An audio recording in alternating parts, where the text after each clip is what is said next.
Let me just share a little bit about myself. Principal Mark Brockus, been here for, this is my 6th year, and 6 wonderful years they've been too. Enjoyed every moment of it. Probably year 2 of my time here, I had the opportunity of meeting up with a very old friend of mine in Bruno Lettieri. And Bruno and I worked together at a school called Mater Christi up in the top of the Dandenongs many, many years ago. And we dreamed of a time when we might be able to open up our schools to adult education. These wonderful facilities that sit idle after 3:30 at night, and we could open them up to our communities to be places of conversation and learning. And Bruno reminded me of that when we met 4 years ago. And I said, well, Bruno, I think I've got the perfect place for it now. A place for people to come and gather as friends, as community, to share a meal, a cup of tea, and to engage in conversation around some pretty meaty topics at times, and to share with you some of the people that we've had here at Twilight School, now in its 3rd year.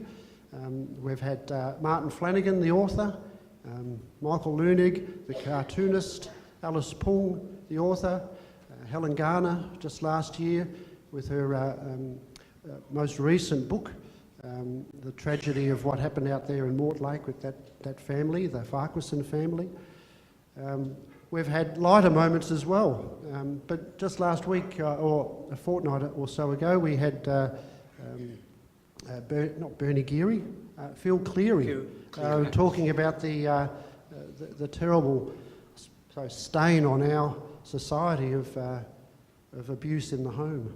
So we don't shy away from big issues, and there can't really be a bigger issue for our community than the one of how do we redress what's been happening or has happened here in this community many years ago. It's a topic dear to my heart, and I'll explain why. As principal, to see your school in the newspaper on a regular basis is difficult. Difficult from the reputation that you don't want your school to have.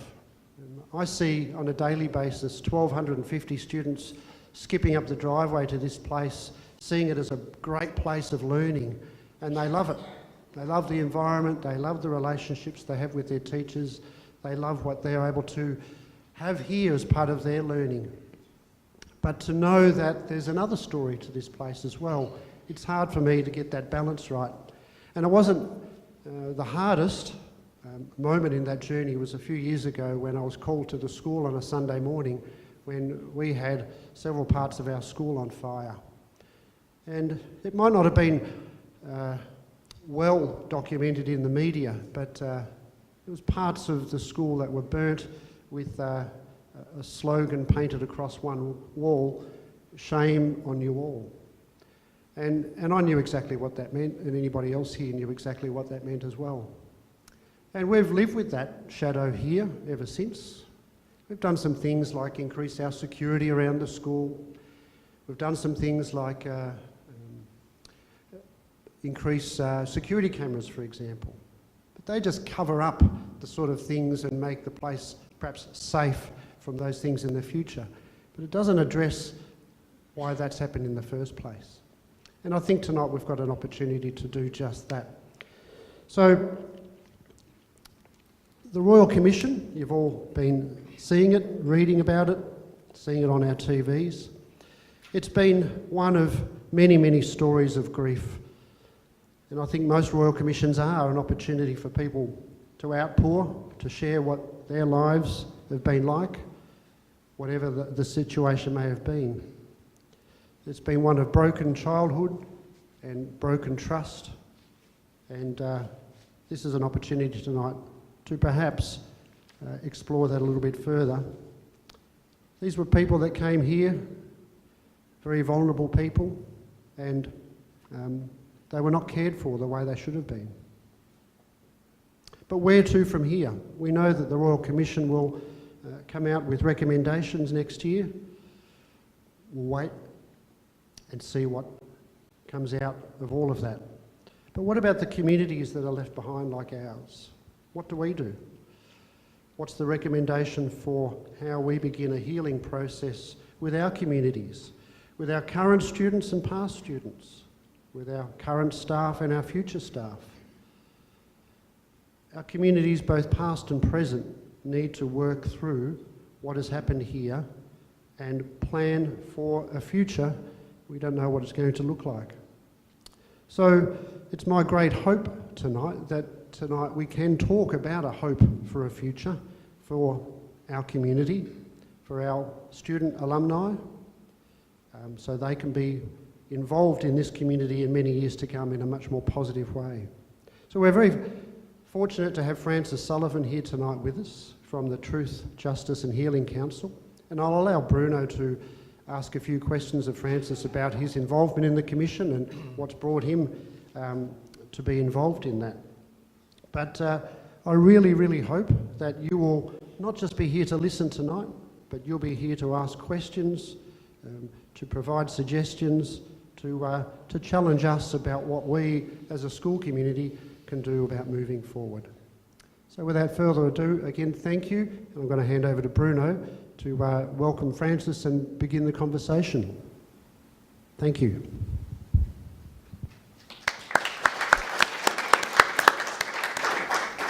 Francis Sullivan, welcome to the Twilight School. That's great.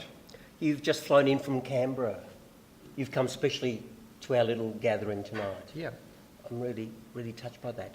Can I thank you, because one of the things you didn't do when I first wrote you and said, would you come to the Twilight School and have a really difficult discussion about a really important topic, is that you didn't ask me for my credentials, you didn't ask me to say, well, where's the conversation going to go? And I really appreciate that too. I need to tell you that you weren't our first person that we sought after. We tried Bishop Tutu a couple of years ago, and I actually wrote to him in South Africa, and I was hoping he'd come because I thought, well, you know, let's put it on the agenda, and so we waited a couple of years. So thanks for being second in line and being very gracious about it too. Francis Sullivan is the Chief Executive Officer of the Truth, Justice and Healing Council. Before commencing with the council, he was Secretary General of the Australian Medical Association. Francis is committed to equity and justice. Imagine if you said that you weren't. Would you have got the job? You know?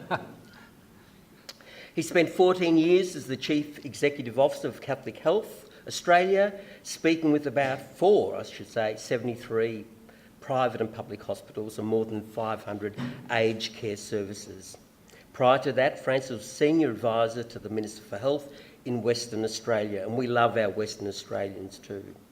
Francis has a master's degree in theology from Loyola University in Chicago and a bachelor's degree in politics from Curtin University in Western Australia. Early in 2008, the Australian Catholic University awarded him an honorary doctorate for his work in public health advocacy. He lives in Canberra and he's just flown in with his wife Susan and their 3 children. I have 3 children. I knew we'd have an instant rapport. Could you please welcome to the Twilight School podium Mr. Francis Sullivan.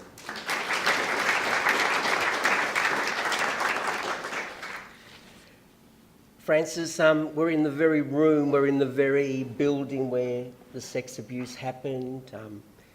Is it indecent that we should attempt to have a discussion about something so difficult and so tragic and so full of hurt?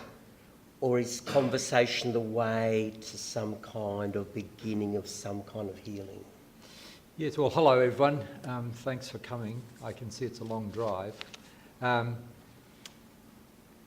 You know, for most of my adult life, I knew nothing about childhood sex abuse. I went to a Catholic school in Perth, boys' school, and even when I went back for the reunion in this job, a number of guys, you know, said, well, don't you remember such and such and such and such? And I'm like, no. I was just like a naive abroad. So things even happened at that school, which I didn't know about. And I've done lots of talks all over the country, groups like this and others, groups where it's just priests or whatever. And everyone says 3 things. First, why doesn't the church do something about it? 2, how come we've never had an opportunity to talk about it? And then 3, what can we do about it? They're the 3 things. And as you were saying, you only ever get to deal with the truth if you actually talk honestly about it, with no conditions, no areas where you aren't allowed to go in the conversation. That's the first point. And the Catholic Church is great at controlling our conversations. They treat adults like kids when it comes to conversation. So I think it's really great that you're having this evening, because this is the first way to go, and there's nothing indecent about talking about the truth, and there's nothing indecent about recognising a past. What's indecent is being trapped by it, not having the courage to work through it. That's indecent. You work for a council which has probably the 3 biggest words in the English language: truth and justice. Is there a danger then in attempting to make such a big council address such big things that you set yourself up for some kind of impossibility in terms of reaching that, and that you set forth all kinds of expectations that people are going to place onto you? Yeah. How difficult is your job? Well, firstly, I'm sure we're set up for failure. That's how it always goes. But the council was set up because, for once, the bishops and religious leaders recognised they didn't have the expertise in how to deal with the Royal Commission.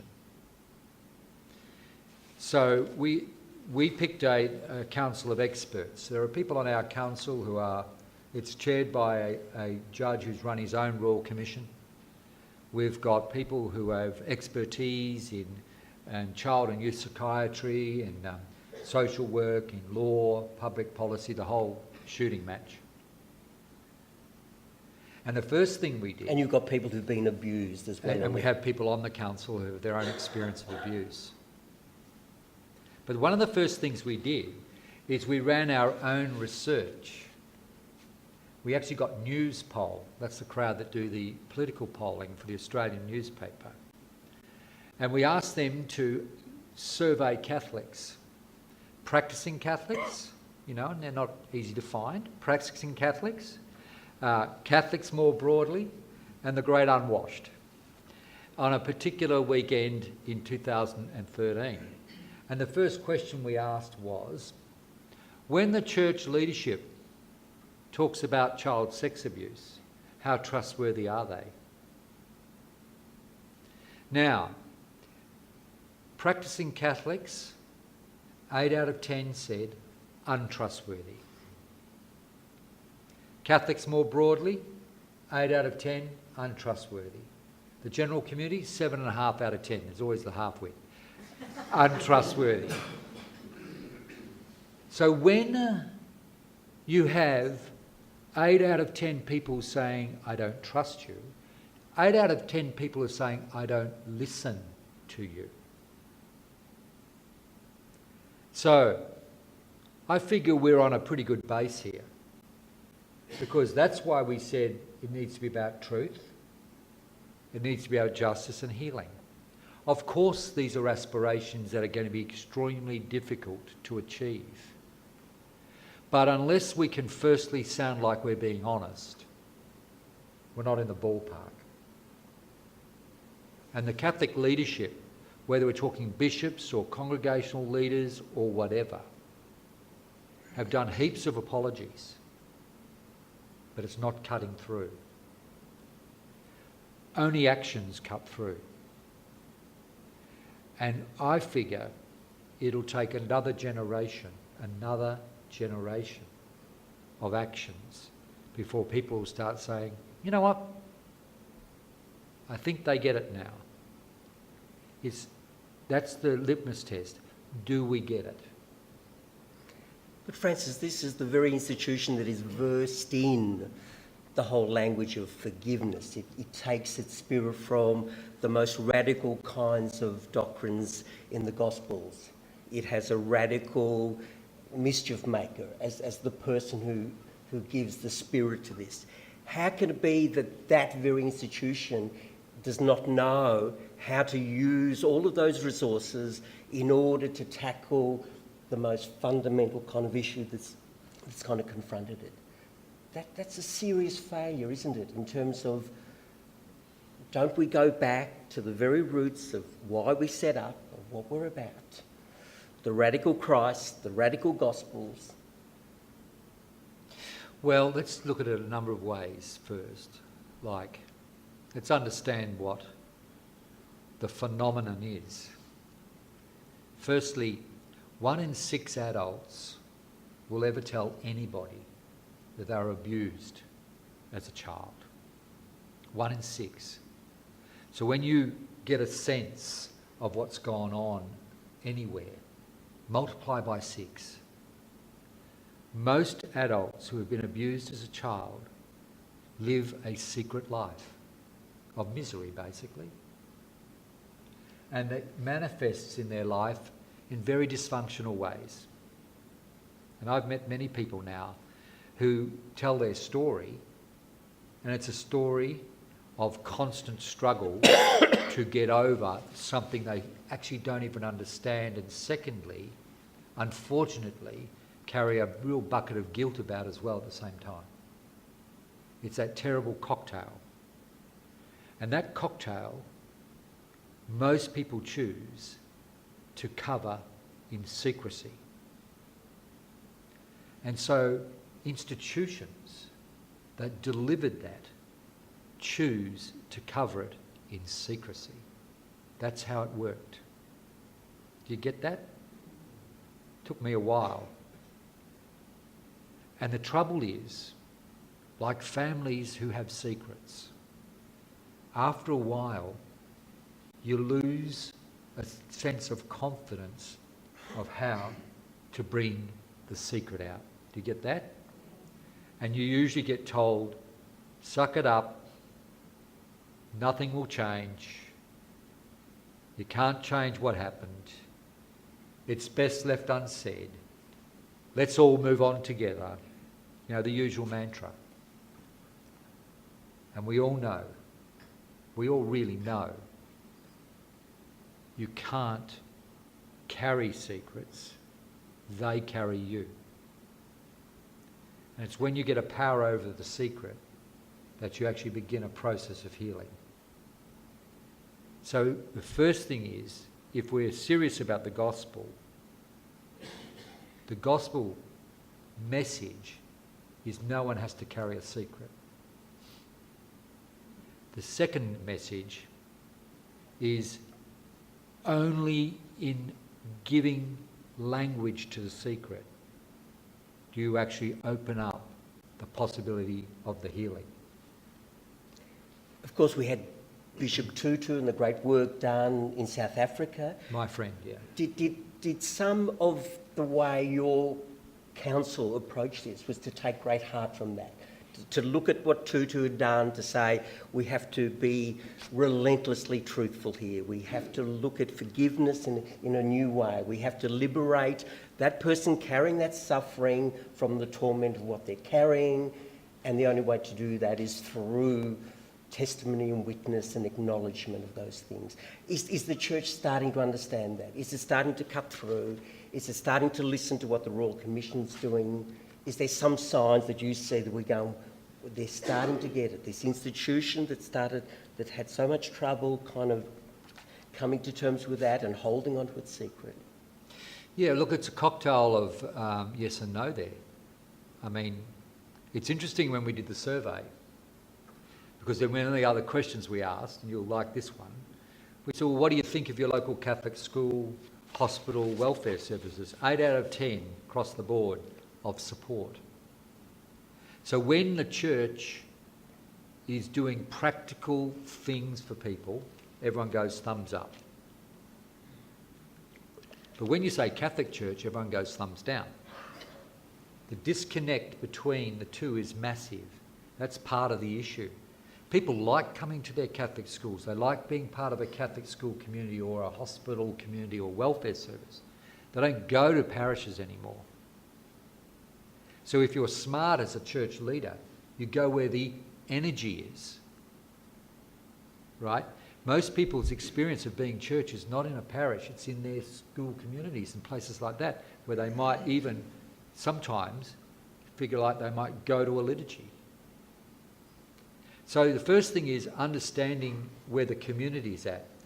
But our council decided that we would be brutally frank about what's gone on. Because our sense, to be perfectly honest, was that church leaders were hampered in doing that. Some of them are because there's a real loyalty problem. You know, you take some of the religious orders, where men who have abused others were the friends of these people. There are people still shocked about the personal history of a guy who was a perpetrator. They just can't believe it. Or others who say, you know, we knew that person should never have been ordained. Everybody knew except the bishop. Or others who will say, you know, so-and-so was wrongly accused. And that's the story you don't hear much of at the moment. They're the sad stories as well. But we felt as a council we were so far back that you had to do the basic things, which was talk to victims, be available, be open and honest, don't sort of commit to things you can't do, and try not to be defensive. I gave this talk in a very elite Catholic institution a month or so ago to about 250 very important people. And, you know, I thought I was doing pretty well for a while until the questions started. And one guy says, you know, what I find really hard is that we're not out there telling everybody about the great schools we run and the great hospitals and the welfare services and all the great priests and brothers and all those people that are just, you know, doing it for Jesus every day, right? Why aren't we out there? You know, all we get is the misery of the newspapers. Now, why are we not out there? And I said, well, I get that. Some people do say that to me. I said, but remember this, and this is where Bishop Tutu comes in. Just like in South Africa, this Royal Commission has a number of goals, but the first one, which was mentioned on the first day, is that this is a process for us as a country to bear witness. In other words, to allow people to tell their story. Like I said, if only 1 in 6 people ever tell a story, tell me it must be easy. Secondly, I said, if the Catholic Church gets out there and says, by the way, you know, we're great really, once again, the might of the Catholic Church will drown out the voices of people who are so vulnerable. And I got news for you, that's not our attitude. So for people who want to get on the defensive bandwagon, we're not pulling it. Tell us, Francis, when you're going and meeting those who suffer, those who've been abused, is there such an overwhelming anger and despair from them? Or because a few of the pieces I've read about the communities in Ballarat is, I get a sense that they still love their church, that the miracle has been, in some ways, that they can still have that love, even though this great wrong has been kind of done to them. What is your sense of what's coming from all those people that you've heard, all those people that you had to sit with and hear about their suffering? My sense is that most of them don't love the church. Most of them are pretty angry that this happened in the church, or that the church didn't believe them. Some cases still don't believe them. And they want to opt out, they want to stay. Now, the first thing is that most people will say, I want to be believed. And you know what? Even though the church leaders may have a very pastoral and heartfelt intent towards that person when they come in and say what's going on, at least at the level of officials and advisors, they spend most of their time trying to disprove what they've said. They don't, and the person picks up the vibe. The process that they're put through is all about them having to prove, get over the barriers about, even though we say, oh, we believe you, well, we don't really. If you actually want to believe someone, you'll spend your time helping them prove it happened. Right? That's called walking with someone. So we still don't give off the vibe of the Good Samaritan. We are the priest on the other side of the road. Secondly, people will say, I want to belong. And let's be clear, most of them are saying, I don't want to belong to the church. I want to belong in my local circumstance and community. I don't want to continually walk around with the feeling I have a label on my forehead. I just want to be myself. And I want to be able to feel that I've been able to shed that shell. So when you run into a lot of people and they talk to you, sure, some people are angry. Other people, fortunately for themselves, have moved beyond anger to a place of agency. They're doing something with their life. Others just find themselves, oscillating between the two places. And I didn't know this before I started either, but for a lot of people who are survivors of childhood abuse, if they have been not able to get good support, the dysfunctional way they live is a lot like syndromes of post-traumatic stress. So people will go through periods where things are quite even, and then there can be a really down period. And then hopefully there's a sense of being restored. So it depends when you meet people where they're at.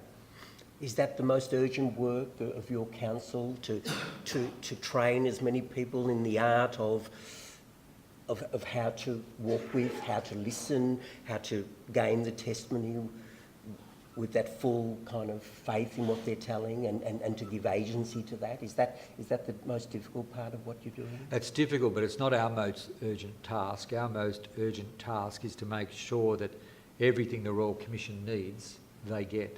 Every document, witnesses, any information, because our job is to make sure that the Catholic Church fronts up, fesses up, explains itself in this Royal Commission, so that at the end of the Royal Commission, no one can point the finger and say, the Catholic Church wasn't honest, or they didn't cooperate, or they spent half their time complaining about how they're being treated. When I started this job, one old stager said to me, well, Francis, the ABC and the Fairfax Press, they're murdering the church. Every time there's a story about child abuse, there's the big, photo in the background of the Catholic Church. And I said, well, we're in the news because we made the news.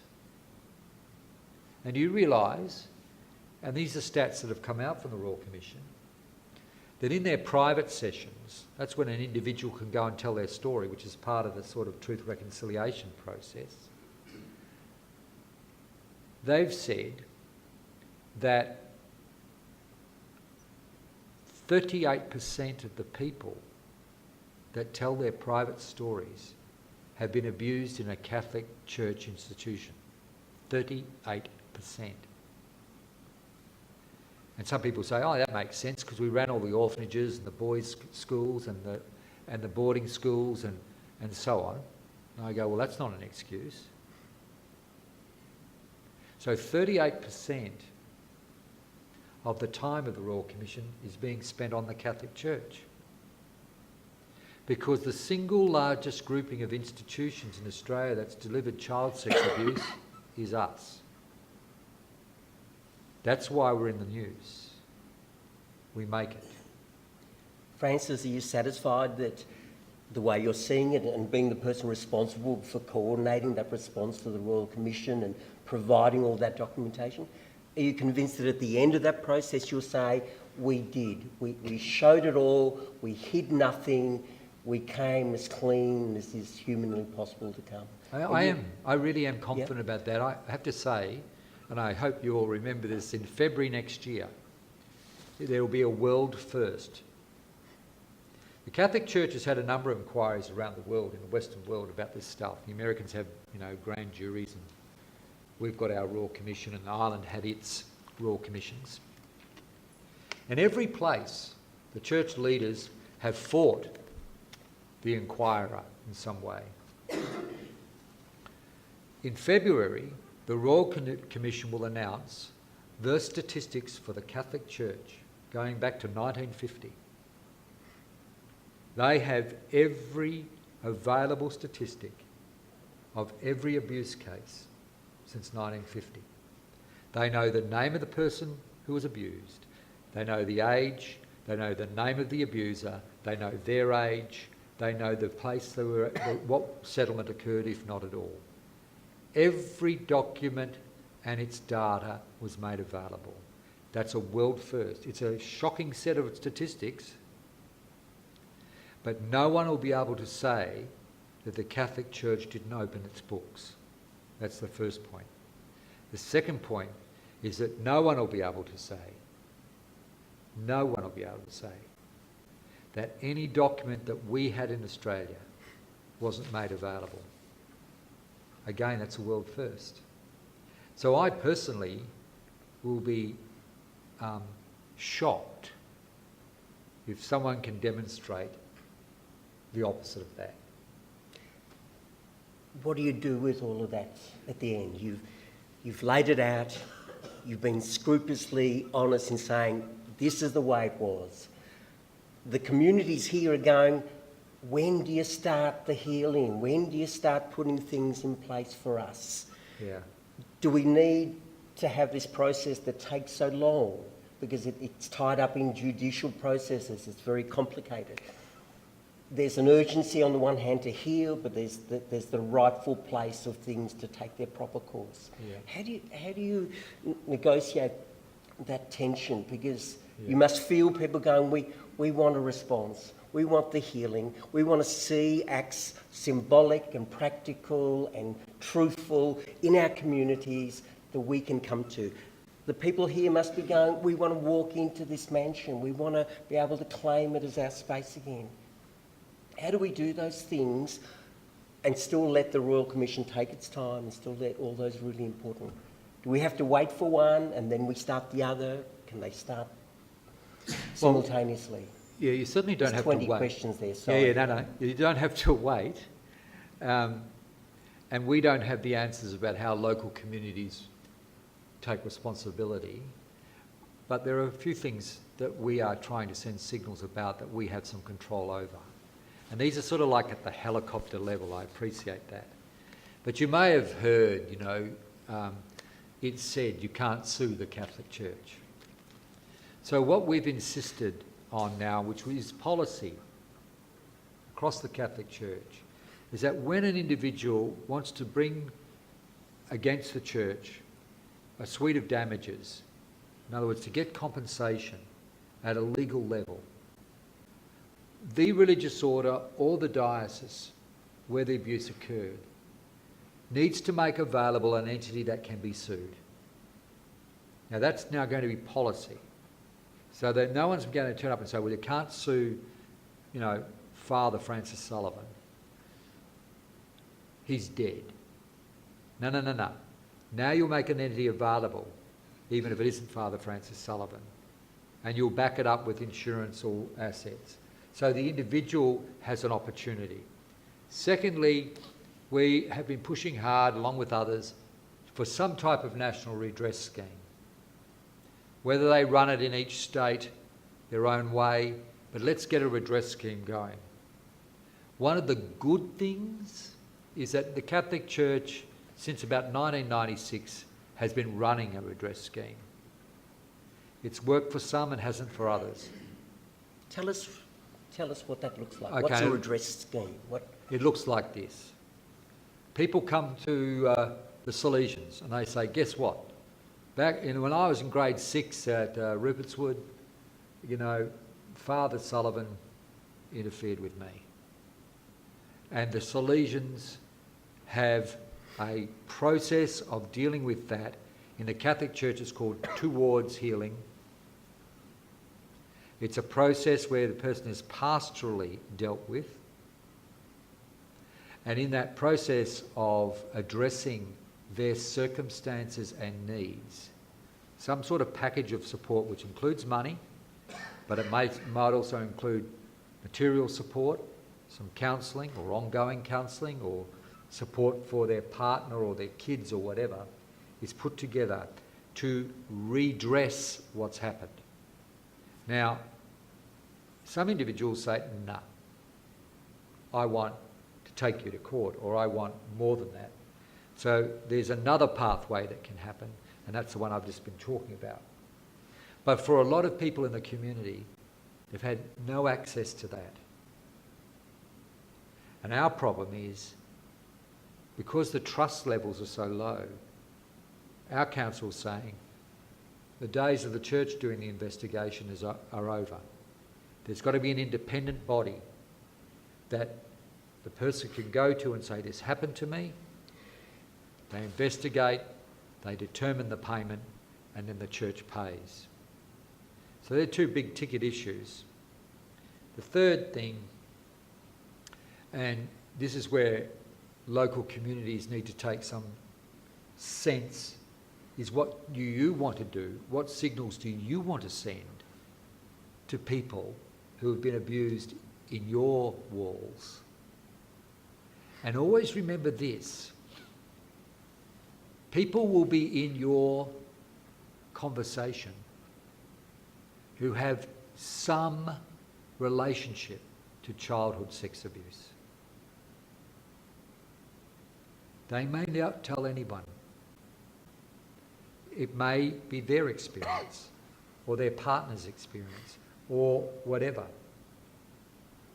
So sending out a signal that people are included here, are welcome, and you're sending a signal that all you can do is firstly seek to recognise them, is the start of that journey.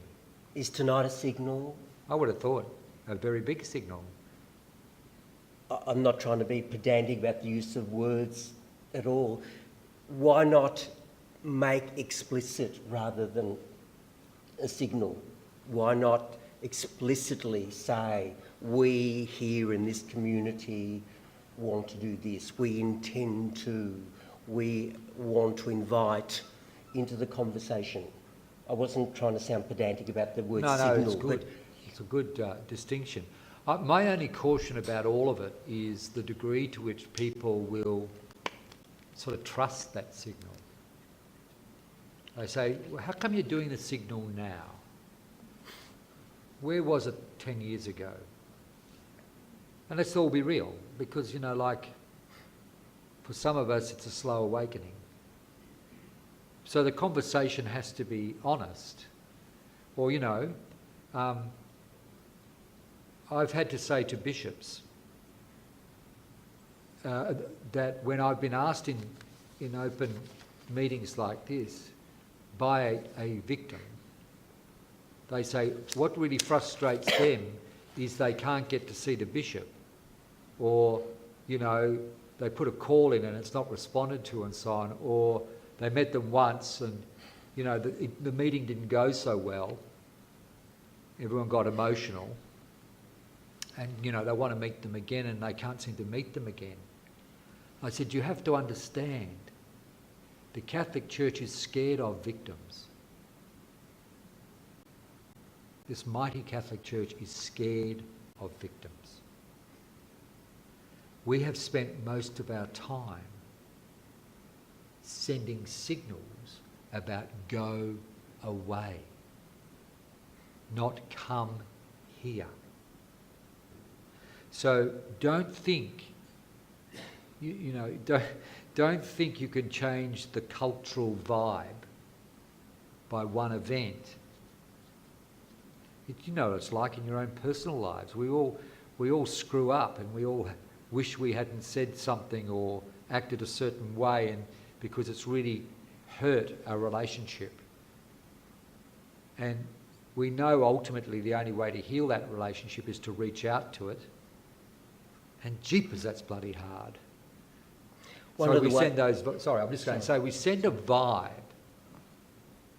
And I think the other thing is to understand the vibe we've been sending to victims is that, one, we're scared of them, and two, we really don't want them around. And how do we turn that around, Francis? Firstly, admitting that. It's like AA, isn't it?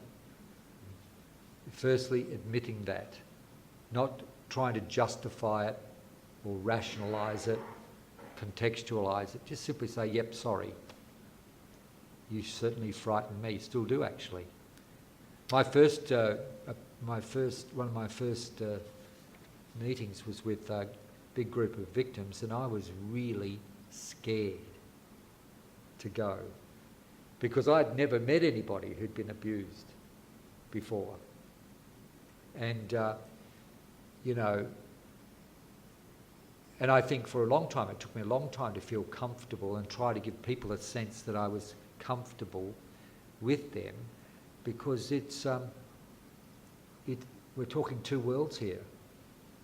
The world of a person who's a victim and survivor is not a world I want to live in, but it's a world you've got to understand. Francis, we have these beautiful, grandiose gates that look out into the Sunbury township. Beautiful cottage there, and we used to have ribbons flapping from it. I liked it. They seemed to come out of nowhere. Obviously survivors and people who'd suffered had gone. I thought, as Bruno Lettieri, individual person in this community, thought, let them flap. Let them be a signal to the whole community that something has happened here. What it is, let them ask. Let it be the beginning of something. Is that important that we let the ribbons flap in the breeze? We let it be as close to the community as possible? Is that part of the signalling? Is that part of the we're coming clean? Or is that a little bit too namby-pamby, too symbolic? No, I sort of resonate with it. I think, if you think about just generally where life is for a lot of us, why is social media so popular? Because it's immediate and it's intimate and it's easy to communicate. So, because a lot of people feel you can't shout into the issues, so you let the fence do it for you. I mean, that's the point. You're trying to make a statement. I think the other thing, I don't know if it happens here or anywhere, but at some point, the power of symbol. There's a church in San Francisco. It's an Anglican church. If you ever get to San Francisco, it's called Grace Cathedral. It's a cracker. So just imagine San Francisco, the real pressure point of the HIV/AIDS epidemic.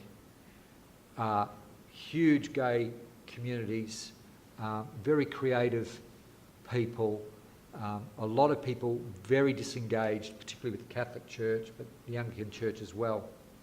And the Anglican Church decided, well, you can't expect people to come to you. You've got to go to them. So they reshaped their whole cathedral as a place where all the various diverse small communities of San Francisco could engage, not for religious purposes. So it's become a symbol of inclusion. If you had that as a theme for your school community or whatever, how are you a symbol of inclusion? How are you demonstrating that judgment doesn't happen here, but awakening happens here? It's about language. And language gives across a spirituality. It demonstrates a spirituality, doesn't it? It actually manifests a spirituality. That's the gig. We're not a place of judgment. We're a place of awakening. And you know what? People can come through those magnificent gates. And you know what they notice over on the side? It's a beautiful piece of art. And when they walk over to that piece of art, it's about the sex abuse scandal that happened here. It's a font of healing. It's a statement, it's quiet, it's a presence. Because deep within our tradition, deep within every spiritual tradition, the place of quiet and presence is what we call the divine. That's what you build it on. We need to enlist the women in the church. Moira Rayner says that, don't we? She says if you want big cultural change, get the women on board, because they're not tied up in the blokey loyalty. They're not tied up in those networks of quietness and all of that. Is she right about that? Do we got it? You just ask her, she'd say yeah. No, I know. Are you convinced? Are you convinced? The nuns in the room here, I have daughters. those feisty kind of Brigidine nuns I work for, they're kind of fired up, aren't they? They're mad in a lovely way. They're full of kind of social passion. We let them rip, don't we? We let them rip. Sure. Look, a number of things here about women in the church.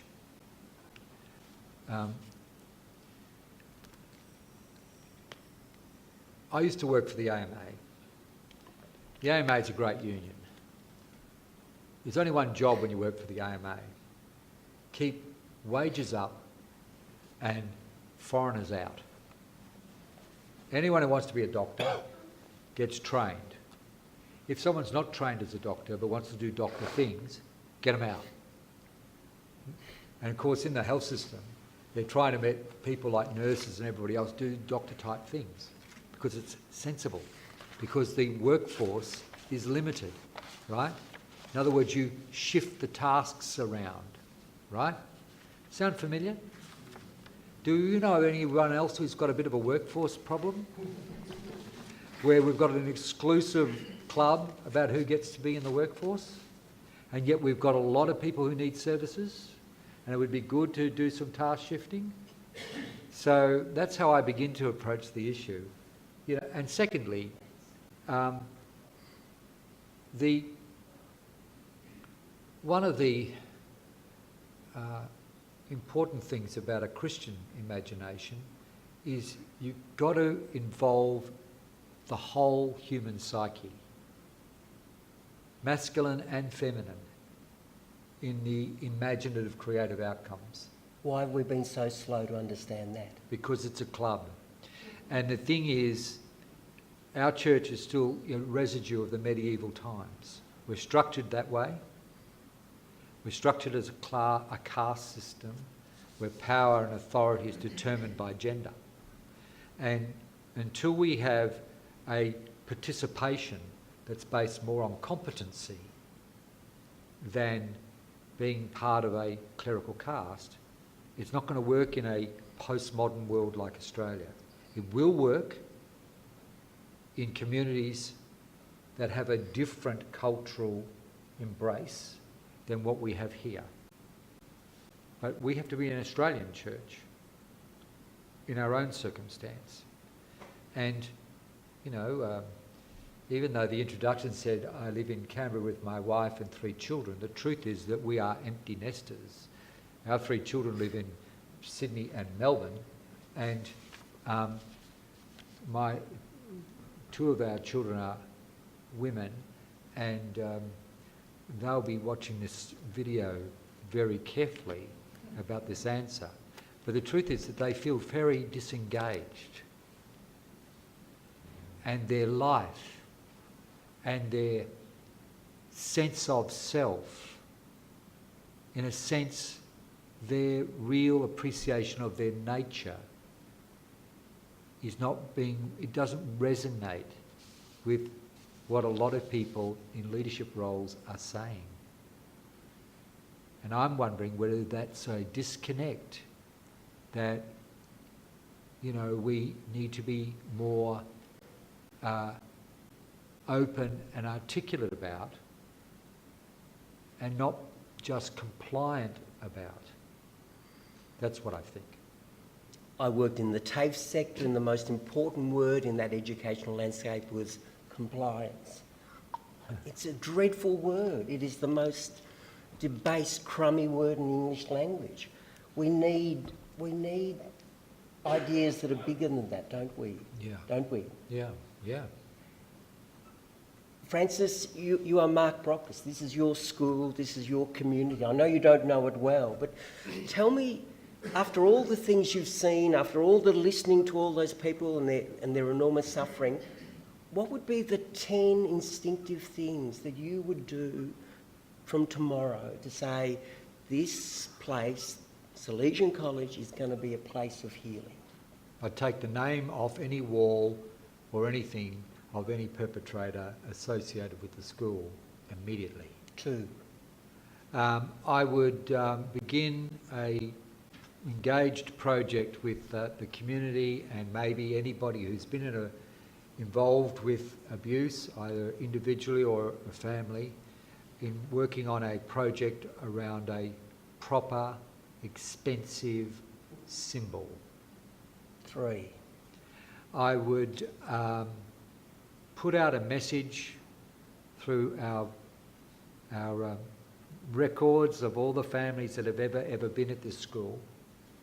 You write a letter to them. I would ask them to please come forward if you know of or have been involved with or have someone in your family who's been abused, because we want to help. 1 more. I would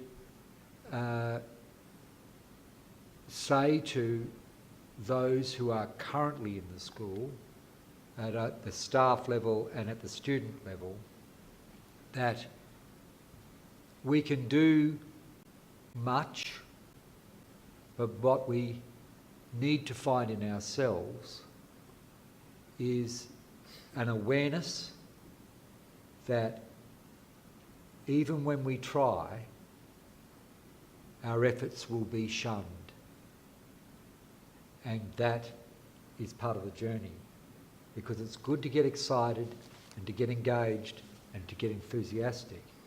But we need to understand the nature of this is also about massive pushback, because people get claustrophobic when they've been hurt.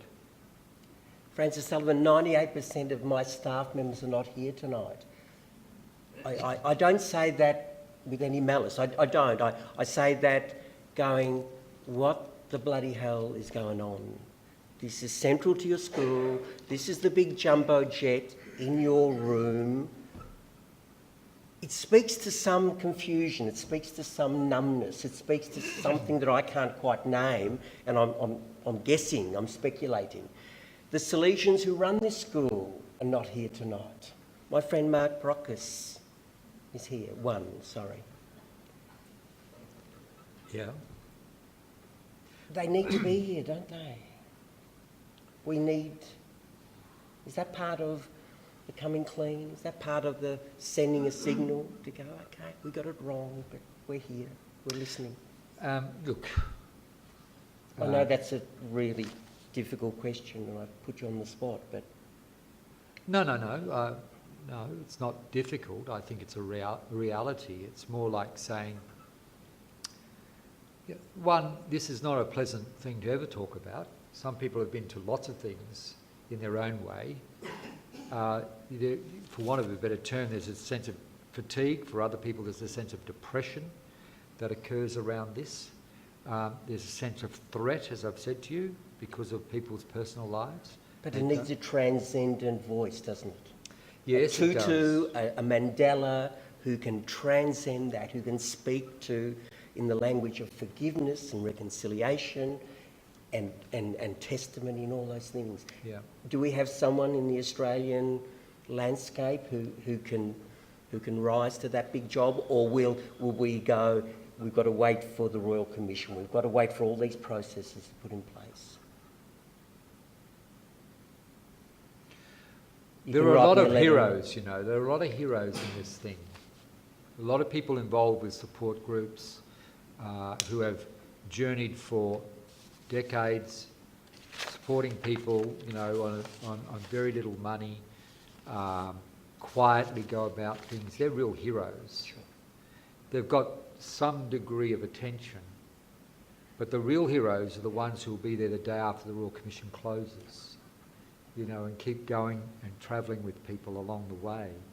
The real challenge is not so much getting through a Royal Commission, it's the life beyond a Royal Commission. It's the life here. It's the life that you want to create for this community. For me personally, and people sometimes say this to me, they say, well, how do you put up with this job? Well, the truth is, I put up with it because I'm not going to do it forever. Secondly, you have to find your own grounding as a person in this mess. And part of what faith communities can bring people is a way of discovering your own grounding. And when that happens, people can stand on everybody's shoulders. In a Frank Brennan article, the voice of a person who suffered abuse, I still cry for the little girl I once was, the little girl that never got to be the normal little girl, doing all the normal things that little girls do. The little girl who always just wanted to fit in, but always felt like a weirdo, like a problem.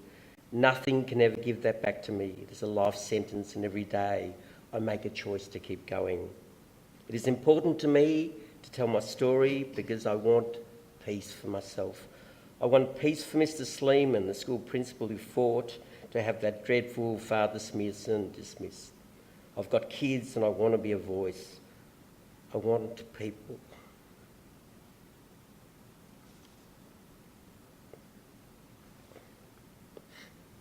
I want people to know that this happened.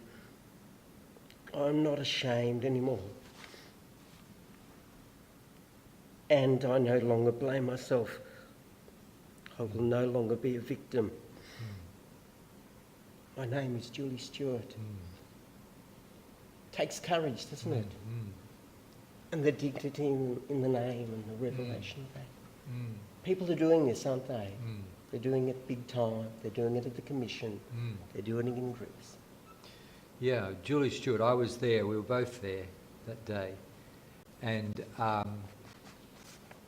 what was amazing about that day for me is that I think she said earlier in the piece how she was so ashamed of what happened.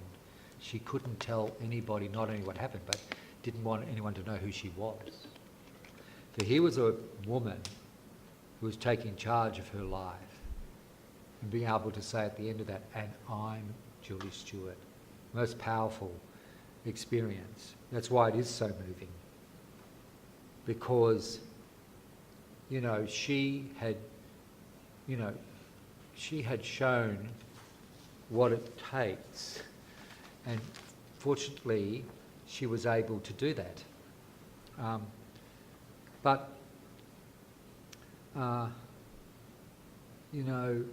Again,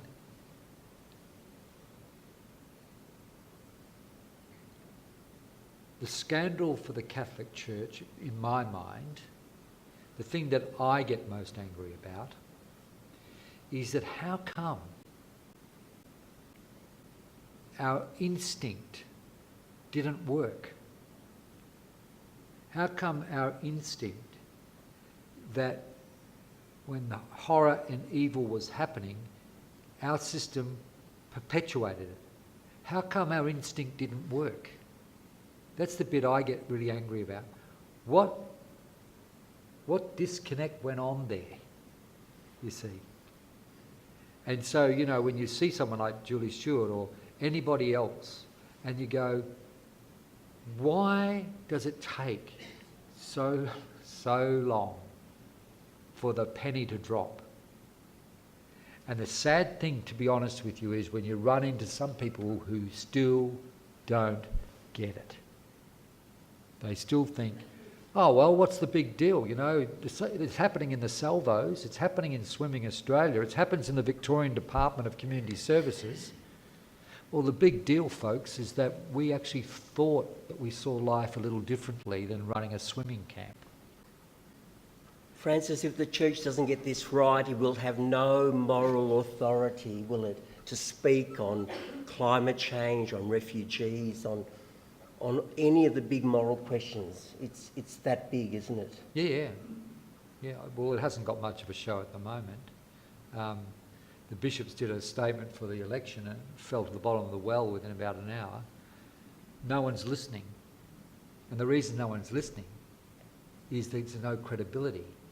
And there'll be no credibility until the church atones. There's a difference, remember. Seek forgiveness, but do the atonement. Do the distance here. Demonstrate that we're a church of the Gospels, not an institution. I think the real hard part here is that this Royal Commission has just sort of, there's a word and I can't think of it, basically reinforced the image that the church is an institution. And we're really meant to be a group of seekers. And Cardinal Pell won't come from Rome. I'm not judging that, but it's not a good look, is it? He needs to come, he needs to go. I will meet you honestly, doesn't he? Oh, it would have been far better if he was here. There's no question about that. He wanted to stay in Italy, which is the place I'd probably like to stay in too most of the time too. I can understand that. I'd like to kind of expand the conversation. Yeah. Any question is permissible. Please feel that you can ask anything you like. We just ask that you speak into the microphone so we can have it as part of the honest record of the night and that. Just indicate and Mark will come around and feel free to ask a question. You can identify yourself, you don't have to. My name is Troy. I'm a former boarder here, and there's a bunch of guys that were actually in my year level that were actually here at the time when all of the convicted priests were all here at the same time. Oh, right. So one of the things... out of interest, what year was that? We ended in 92. 92. So, right. And we've actually got together to form what we're going to do, quite frankly, because you've done nothing.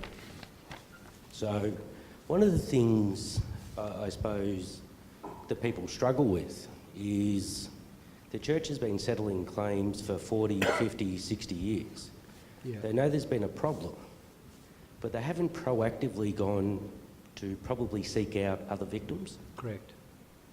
Is there going to be any change, I suppose, in that perspective?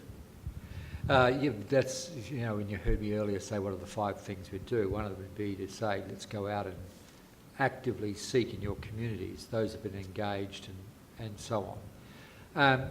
Our council will put that forward as sort of one of the recommendations on our report. It'll still fall to bishops and religious leaders and their jurisdiction to do it. You know, one of the misconceptions maybe of people with the Catholic Church is there's no Soviet Central. There's no central CEO. No one runs the Catholic Church in Australia. There are 40 dioceses and 189 religious orders, and they all run themselves. So that's part of the problem. So yes, I agree with you, they should be proactive. Secondly, I think it's a damn good idea that people like yourselves look at some sort of support network or whatever, because the institution is far too slow and it needs some sort of stimulus to make people engage. And sometimes that stimulus is uncomfortable. That's how it works. Another question? Please ask questions. I hate to fit. Yes. Welcome. My name's Ben. I'm from Troy's year level 2. I was a day student here. Just to follow up to Troy's question, if we're taking it upon ourselves to sort of provide a network, and I don't know, we're in a very early stage at the moment, can we come to your council for resources, advice? I suppose, yeah, what I want to know is what is available for us to become better informed, to better help our peers Right. in the, short to medium and then long term. Yes. Couple of things. Our council's probably not the place to get the sort of resources you want, but we could probably put you in connection with other groups like yourself. Well, you already know the Ballarat Survivors Group's not that far away, and they are very organised and probably would have no hesitation in sending someone along to have a chat. That'd be the first point. Samson, I don't know if you know that group called Samson, would probably be a sensible group to get involved with, again, about resourcing. When it comes to practical material resources, you better go knock on the door of the Salesians, I'd suggest. Another question? Gee, I knew they'd be the three best chairs to ask questions from. I just had that feeling as I set them out. Welcome.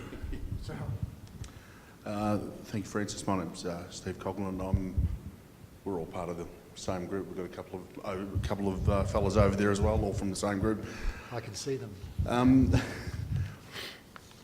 I'm a past pupil, a past boarder, but I live locally, and as do the rest of the guys. But I'm also a parent of current students. Yeah. I suppose the inner struggle that I have is that, yes, these things happen, and absolutely it needs to be drawn out into the open, and we need to provide support for the victims and in no way try to quell that.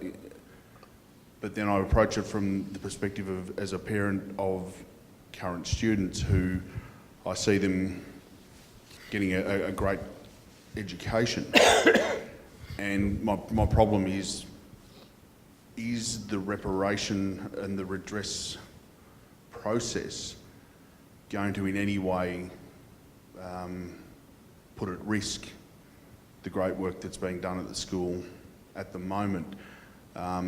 You mentioned earlier on about potential for legal actions and for Yes. assets Yes. to be liquidated and the likes. And the concern I have, especially with the Salesians, is that there's one great big shining diamond of the Salesian order, and that is Rupertswood and the property and the likes. And that the last thing that I would want to do in trying to help those victims is to jeopardise what we have here, and it's a great part of the community.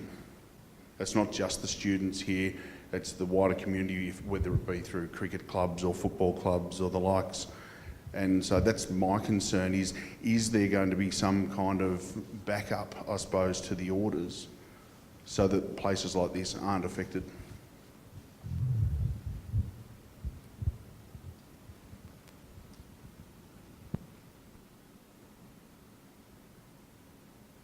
No. No one's going to back up the order. I mean, the truth of the matter is, I'm sorry to be so straight. We've got no plan to back up any orders, and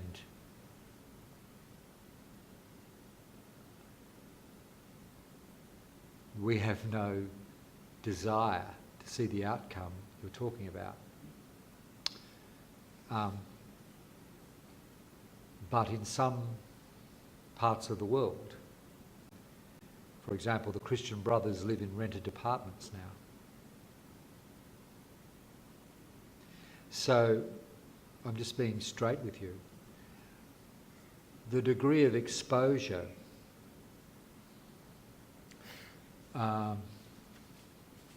will be a legal exposure. So it depends on what particular congregations own. And what insurance cover they have, because in many instances the insurance cover for the past holds up, so you don't worry about the assets. In other cases, there are other ways that congregations and orders and dioceses have been able to pay. Your fear is a real fear that many people have. You know, I addressed a staff of a school, a high school, and the only question someone asked is our superannuation safe? Fairly decent question. Fortunately it was. Not under the government at the moment, but at least under that. But it's realistically, if you want to be just realistic, we don't know how many more people will come forward. That's your point. The incidence of sex abuse in the Catholic Church is an unusual phenomenon in that, from our records, the, if you like, high points were in the 60s and 70s. 50s are bad, 60s and 70s really bad, 80s bad but starting to drop off. By the 90s it's just dropped right off. By 2000 there's no cases of clerical abuse. There's a whole lot of reasons for that, and the reasons hold up. Even that one where people say, oh yeah, but the people of 25 years ago haven't come forward yet, right?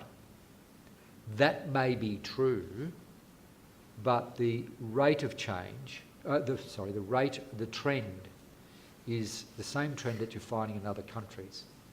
So the question becomes, is there a big backlog of claims coming that will put assets at risk? I don't know the answer to that. But certainly there'll be no plans to back in the congregations that are those responsible. Francis, we have a question Yeah, down sure. the back. Yeah. Francis, my name's Phil O'Donnell. I was a priest here in the parish at Our Lady of Mount Carmel many years ago. I had the misfortune to live with Peter Searson, who we knew to be an extremely difficult and sad man, and the problems that then went to the Doveton community, as we know so well. Just listening to Julie Stewart's letter before, I know Julie particularly well. Yeah.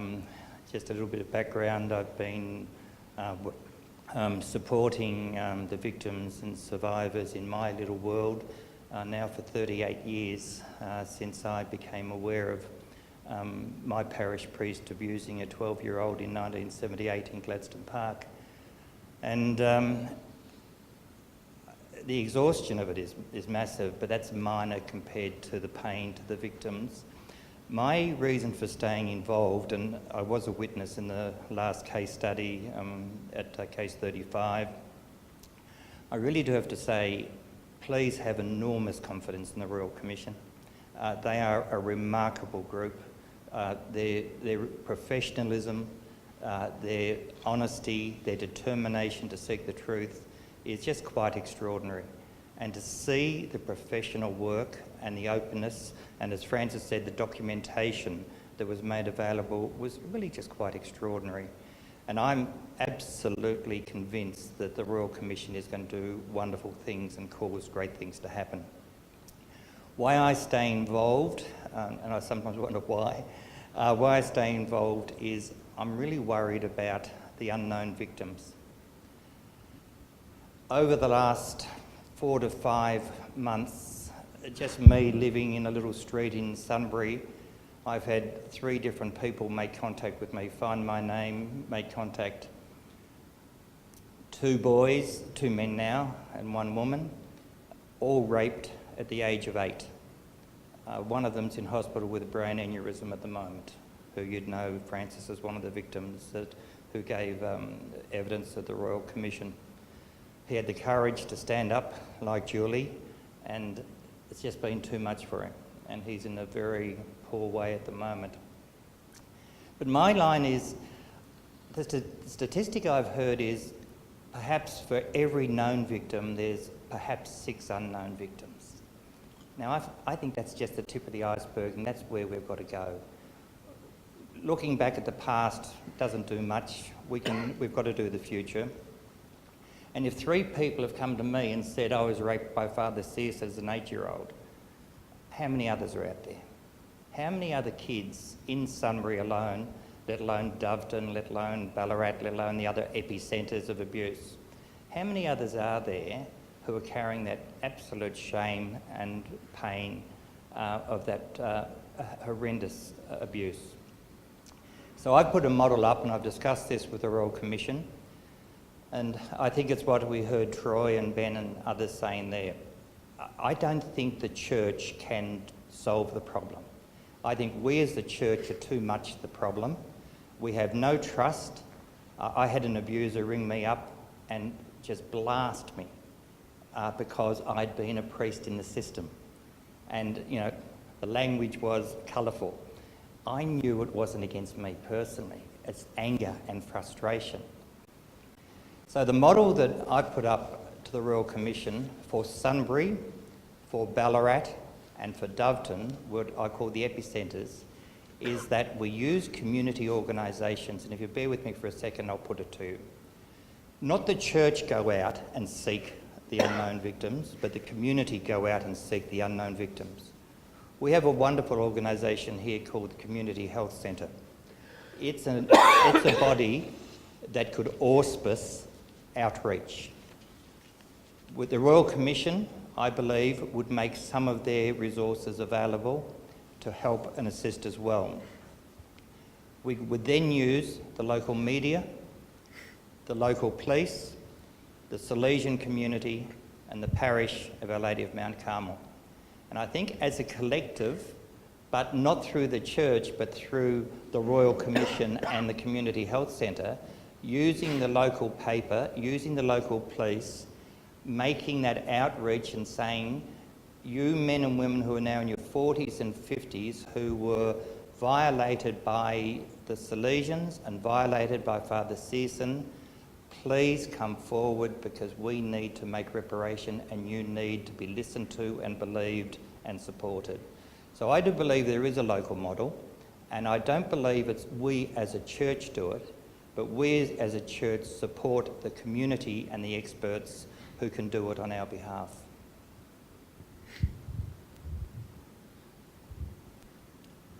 Yeah, makes sense to me, Phil. I mean, I think you're right, and whatever people are wanting to do, it has to give off a vibe of people feeling included and welcome. And if there's a big barrier because it looks like it's the Catholic Church, then you assist it to happen some other way, which is really what you're saying. Makes sense. You know, the church needs to be vulnerable and humble, not brag about the things it will do to help victims. Any more questions? There's one down there, I think. Yes, Joe Kloss. I was a teacher here for 22 years. I enjoyed most years here. It was a happy time. But I also studied theology. And one of the things that came through in my studies of theology was under no circumstances should there be scandal. The church must be preserved from all scandal. When it comes to sins, and as priests and what have you, you sit in the confessional, a murderer comes in and he says, I committed murder. You can't give him absolution. He must present himself to the police. Nowhere in my years as in theology was pedophilia ever seen as a crime. It was a sin. And that's where some of the problem lies.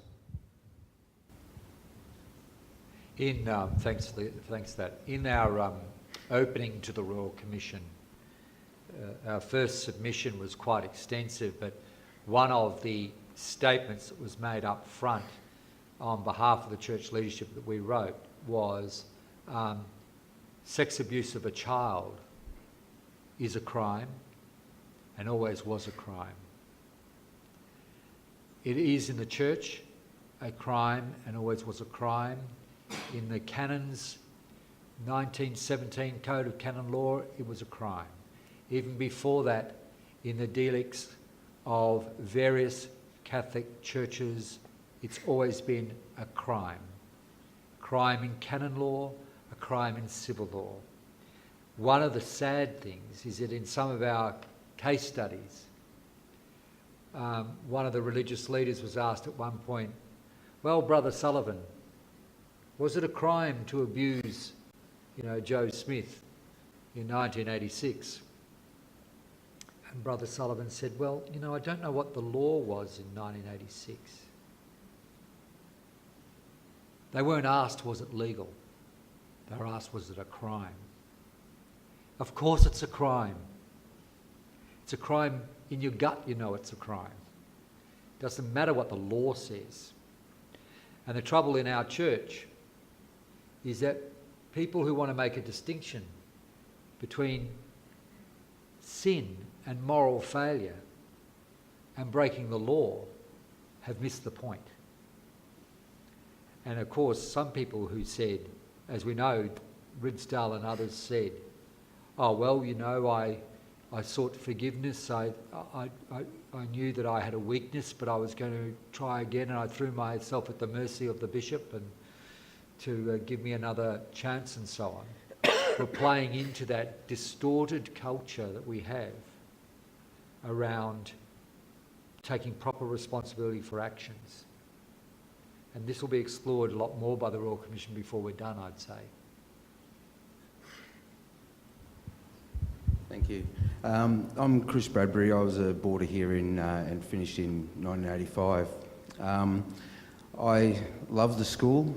I love my church, and it's disheartening and crushing to know that the church has gone through what it has around the world. I'm heartened, and it infuriates me that the church moved perpetrators from one place to another. There seemed to be no appreciation of minimising harm. I'm heartened by the fact, by your statement that the incidence has dropped right away since 2000, and I hope you mentioned that there are reasons behind that, and I'm hopeful that that not only the decrease of the incidents but also the exposure through the Royal Commission will once again restore the credibility of the church. What do you think about that? Well, I'm on the same wagon of hope. I'm probably less optimistic about how quickly it's going to happen. As I said, the whole purpose of doing this is to at least be able to take this period of the Royal Commission and no one point the finger back at the church and say, well, you're grizzled and you didn't cooperate.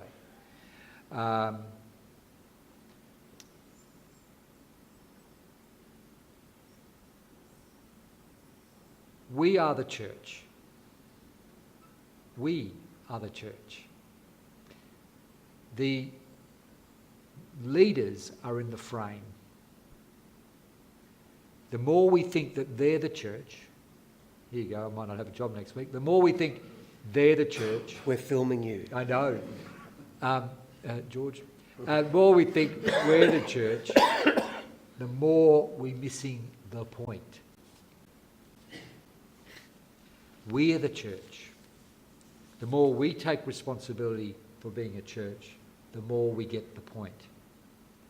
And the more we take responsibility in this area, the more we can begin the pathway about credibility. That's how I'd answer the question. Because I've got a feeling that the residue for the leadership will carry on for a long time yet. Are you seeing signs, Francis Sullivan, of we are the church, that is going to take hold, that the rank and file of this great team will start to kind of rumble and get agitated and fight back, push back? I think the problem with the rumble is that we're getting a bit past rumbling age. Are we? There's a lot of, it's an age issue, don't you think? Yeah. Let's look at the average age here, team. So when we want to rumble, we've got to be careful of our lumber. What I'm really getting at is that the church, obviously,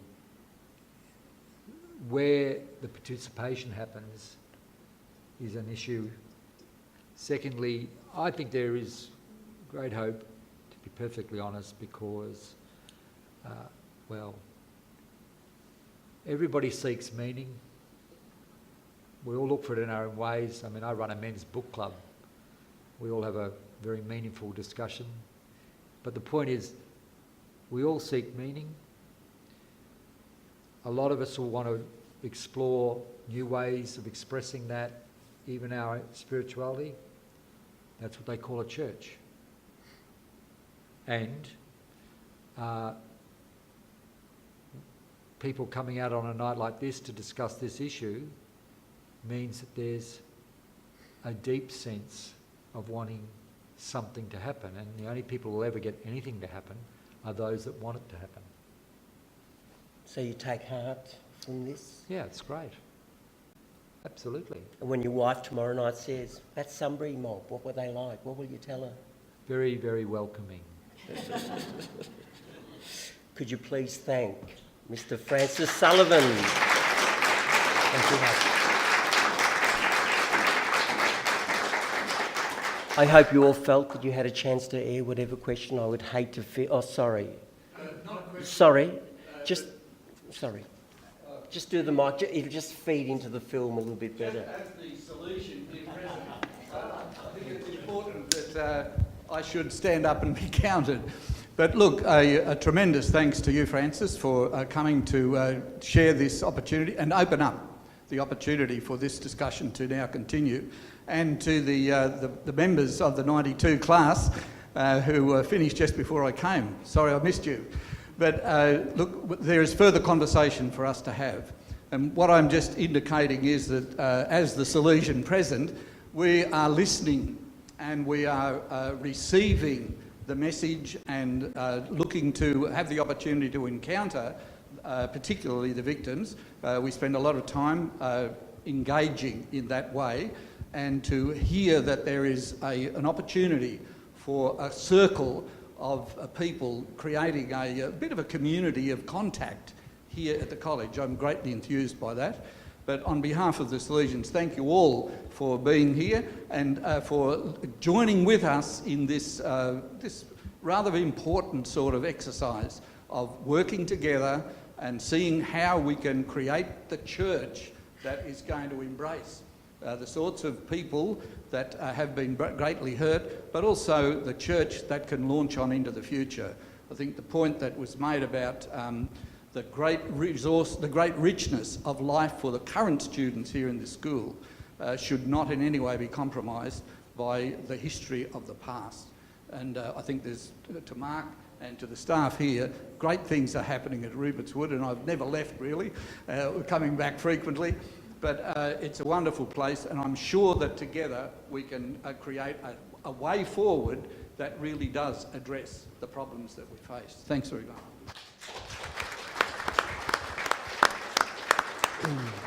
Well said, John. There's one other word of thanks tonight before we break for some more supper and head on home. My friend Bruno, he said to me tonight this was going to be his toughest gig. And he's done a great job tonight. How about we put our hands together?